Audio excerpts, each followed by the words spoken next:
آیت اللہ سید علی خامنائی شہید کے چہلم کے موقع پر نئی دلی کے امامیہ ہال میں ایک کانفرنس کا انعقاد کیا گیا۔ اس موقع پر آل انڈیا شیعہ کونسل کے ترجمان مولانا جلال حیدر نقوی نے کانفرنس کے آخر میں حکومت ایران اور بھارت سرکار سے اپیل کی۔ انہوں نے بھارت سرکار سے اپیل کی کہ ایران کی حکومت اور ایرانی عوام کی ہر طرح سے مدد کی جائے، اور ایران کی سرکار سے اپیل کی کہ بھارت سرکار کو انرجی کے چھیتر میں LPG اور کچے تیل کی سپلائی کو یقینی بنایا جائے اور ہورمز اسٹریٹ کو بھارت سرکار کے جہازوں کے لیے پوری طرح سے کھولا جائے تاکہ دونوں ملکوں کے قدیم اور تاریخی رشتے اور زیادہ مضبوط ہو سکیں۔ یہ اجلاس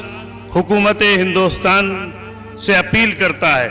کہ وہ ایران کے ساتھ اپنے تاریخی اور ثقافتی تعلقات کو مد نظر رکھتے ہوئے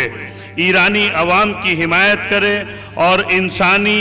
ہمدردی کی بنیاد پر امدادی سرگرمیوں کو وسعت دے تاکہ ایران میں درپیش مشکلات کا ازالہ ممکن ہو سکے۔